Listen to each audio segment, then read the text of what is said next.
उसके लिए हमें जर्म लाइन जीन थेरेपी करनी पड़ेगी और वो बहुत ही खतरनाक तरीका है। उसमें कोई ये नहीं पता कर सकता है कि क्या होने वाला है। जर्म लाइन थेरेपी तो अभी बहुत दूर की बात है, लेकिन जीन थेरेपी ने काम करना शुरू कर दिया तो हो सकता है दिल के मरीजों की एंजियोप्लास्टी या हार्ट सर्जरी न करनी पड़े। कुछ वायरस उनकी कोशिकाओं में घुल मिलकर दिल का मर्ज दूर कर देंगे। एमबी हैदर, सहारा न्यूज ब्यूरो, लखनऊ।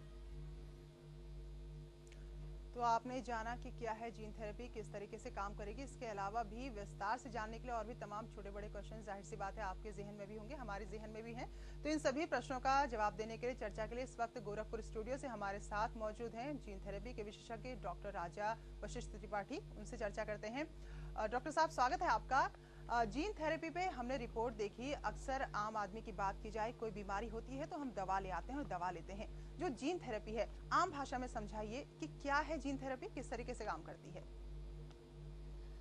ऐसा है कि हर रोग जो साध्य या असाध्य होता है उसका बेसिस हमारी कोशिकाओं के अंदर पड़े हुए जीन्स पे होता है जी।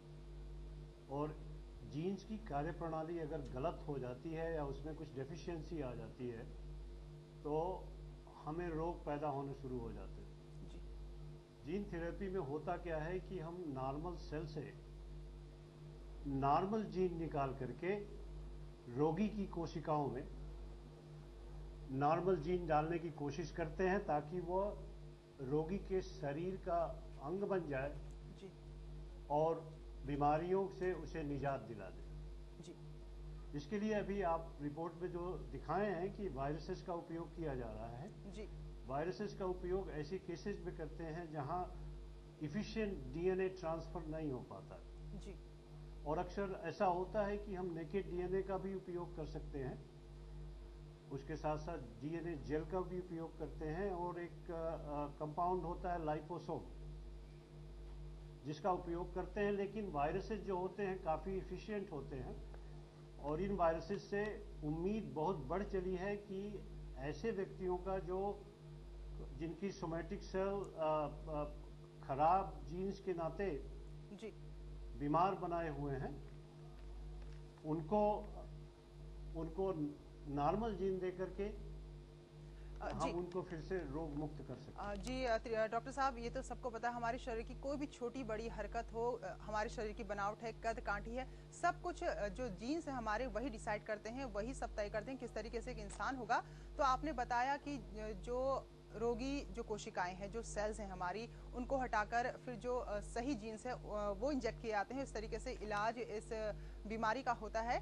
तो कितना इसमें वक्त लगता है और क्या इसमें खर्च आता है? एक्चुअली ये रोगों की चिकित्सा का बहुत कारगर तरीका होगा और बहुत सस्ता तरीका होगा जी।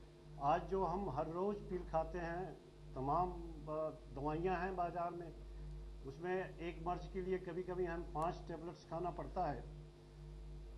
ऐसा खत्म हो जाएगा जब हम जीन्स का एक इंजेक्शन, एक नॉर्मल डोज ले लेंगे और अगर हमारी सेल्स उस नॉर्मल जीन को एक्वायर कर लेंगी जी। तो फिर वो बरसों तक एक्सप्रेस करती रहेंगी और हमें टैबलेट्स खाने की जरूरत नहीं पड़ेगी।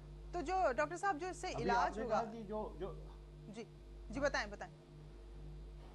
वो हमारी पूरी डेस्टिनी जो है, मनुष्य के जीवन की जो पूरी की पूरी रचना है जी, वो कहीं ना कहीं जीन से कंट्रोल हो रही है। जैसे आपकी आंखें, आपकी नाक, आपके कान, आपके होठ, आपके बाल और यहाँ तक कि आपकी पर्सनैलिटी, बिल्कुल वो सारी की सारे वो जीन से नियंत्रित हो रही है, अधिकांशतः जीन से नियंत्रित हो रही है। हाँ, और उसमें जब बीमारियां होती हैं तो कहीं न कहीं उसकी बेसिस जेनेटिक्स होती है। इस नाते जीन थेरेपी आगे बढ़ करके इसको ठीक करने का प्रयास कर रही है ताकि ये ओवरडोज जो दवाओं का होता है उससे मुक्ति मिल सके। तो डॉक्टर साहब, जिस तरीके से आप बता रहे हैं, तो मान लीजिए कोई शख्स बीमार है तो जाहिर सी बात है जीन में कहीं ना कहीं गड़बड़ी आई है तो वो बीमारी हुई है। तो किस तरीके से आप जीन को रिप्लेस कराते हैं, तो किस तरीके से होती पूरी ये जो आप इलाज की प्रक्रिया है? ऐसा मैं एग्जांपल दूंगा आपको। बिल्कुल सामान्य से कुछ लोग ऐसे होते हैं जो जन्म से ही हाइपर कोलेस्ट्रोलीमिया के शिकार होते हैं, उनके अंदर कोलेस्ट्रॉल की बहुत ज्यादा मात्रा होती है और उनके लिवर की सेल्स जो होती हैं एक रिसेप्टर जिसको एलडीएल रिसेप्टर कहते हैं वो बनाती नहीं है, और इस नाते वो सेल्स जो है एलडीएल का मेटाबॉलिज्म जो है डिसफंक्शनल हो जाता है जी। जीन थेरेपी के क्या किया जाता है कि एलडीएल रिसेप्टर के नॉर्मल जीन को